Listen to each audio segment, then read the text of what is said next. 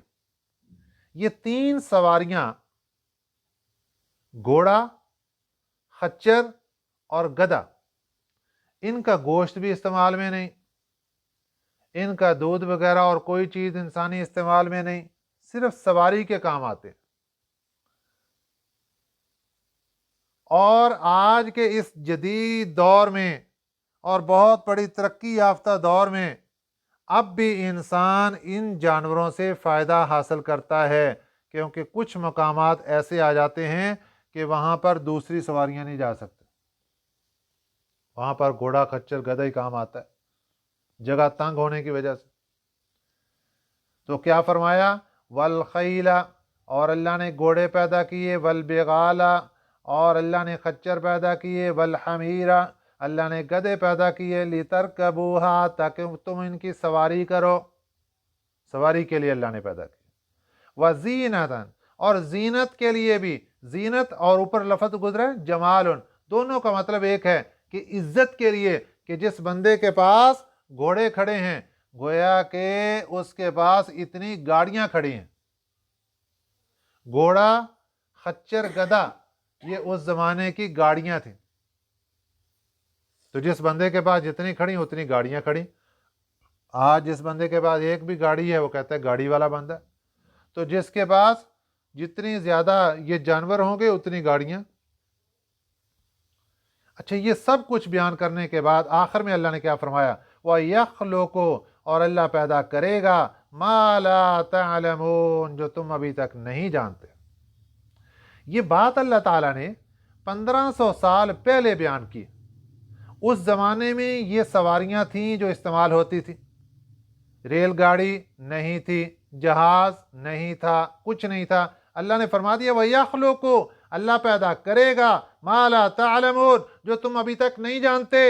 اے دنیا کے اندر بسنے والے انسانوں، اب تمہیں کوئی پتہ نہیں کہ کیا کیا پیدا ہوگا، لیکن اللہ پیدا کرے گا۔ اور یہ اللہ کا چیلنج ہر زمانے کے انسانوں کے لیے کہ سنو، تم نے جو اپنی آنکھوں سے دیکھ لیا، اللہ کا پھر اعلان ہے وَيَخْلُقُ مَا لَا تَعْلَمُونَ، اللہ آگے بھی بہت کچھ پیدا کرے گا جو تم ابھی تک نہیں جانتے۔ قیامت تک پتہ نہیں کیا کچھ پیدا ہونے والا ہے اور کیا کچھ انسان کے سامنے آنے والا ہے، یہ سب کا سب اللہ کی بہت بڑی بڑی نعمتیں ہیں۔ اور اس آیت مبارکہ کے حصہ سے ٹرین بھی قرآن پاک سے ثابت، جہاز سواری کے لیے وہ بھی قرآن پاک سے ثابت، اور قیامت تک جو کچھ بڑی بڑی سواریاں اور جو کچھ بنے گا وہ سب کا سب بھی قرآن پاک سے ثابت ہو گیا۔ وَعَلَى اللَّهِ قَصْدُ السَّبِيلِ، یہ ساری نعمتیں سامنے آ گئی۔ اب اللہ تعالیٰ نے ایک فیصلہ کن گفتگو فرمائی، وَعَلَى اللَّهِ، اور اللہ تک پہنچتا ہے قصد السبیل، سیدھا راستہ۔ قصد السبیل صراط مستقیم ہے، سیدھا راستہ ہے۔ سیدھا راستہ وہ ہے جو انسان کو اللہ کی ذات تک پہنچاتا ہے، اور جو راستہ انسان کو اللہ سے توڑ کر کسی دوسری طرف لے کر جاتا ہے وہ کبھی قصد السبیل نہیں ہو سکتا، صراط مستقیم نہیں ہو سکتا، وہ صراط شیطان ہوتا ہے، وہ شیطان کا راستہ ہے، اور وہ صراط جہنم کا راستہ ہے۔ وَمِنْهَا جَائِرٌ، اور بعض راستے اس میں ٹیڑھے بھی ہیں۔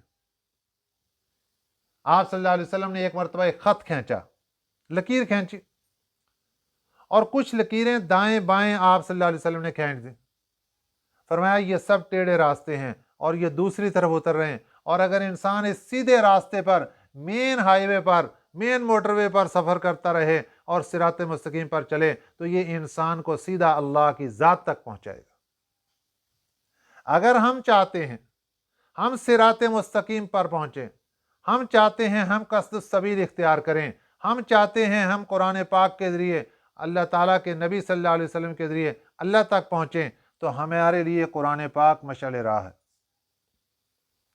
وَلَوْ شَاءَ لَهَدَاكُمْ، اور اگر چاہتا اللہ تعالیٰ تم سب کو ہدایت اللہ ہداکم تمہیں ہدایت دے دیتا اجمعین سب کو۔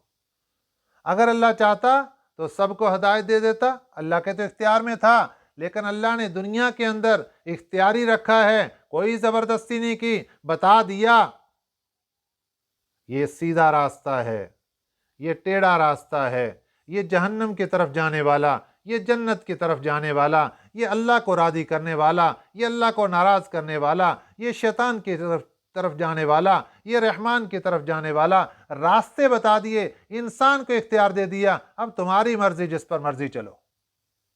اس کی مثال آج رمضان المبارک میں اللہ تعالیٰ نے دونوں راستے بتا دیے۔ اے مسلمان سن لے، تیرے اوپر رمضان المبارک کا مہینہ آیا ہے اور تیرے اوپر روزہ رکھنا فرض ہے، سکھ کے اوپر روزہ رکھنا فرض نہیں ہے، ہندو کے اوپر فرض نہیں ہے، پارسی اور مجوسی کے اوپر فرض نہیں ہے، یہودی اور عیسائی کے اوپر روزہ فرض نہیں۔ روزے کے بارے میں اللہ نے فرمایا یا ایھا الذین آمنو، اے ایمان والو، کتب علیکم الصیام، روزے تمہارے اوپر فرض ہیں۔ اور ایک مسلمان کو اللہ نے روزے کی فرضیت بتلا دی اور بتلا کر گویا کہ راستہ بتا دیا کہ اگر روزہ رکھو گے، اللہ کو راضی کر لو گے، یہ صراط مستقیم ہے، سیدھے اللہ تک پہنچو گے، اللہ راضی ہو جائے گا۔ اگر روزہ چھوڑ دیا، صراط مستقیم سے بھٹک جاؤ گے، صراط مستقیم سے اتر جاؤ گے۔ اسی طرح باقی سارے جتنے احکامات ہیں اللہ تعالیٰ کے، اگر ان کے اوپر مان کر چلو گے تو صراط مستقیم پر رہو گے، اگر ان سے ادھر ادھر ہو گئے، ٹیڑھے راستے پر ہو گئے، صراط مستقیم سے اتر جاؤ گے اور سیدھے صراط شیطان پر آؤ گے اور وہ تمہیں جہنم کے جا کر ڈلوا دے گا۔ اللہ تعالیٰ ہمیں صحیح سمجھ نصیب فرمائے اور اللہ تعالیٰ ہمیں صراط مستقیم اور قصد السبیل کا معنی سیدھا راستہ، اللہ تعالیٰ اس پر ہمیں چلنے کی توفیق عطا فرمائے۔ آمین۔ وما علینا الا البلاغ المبین۔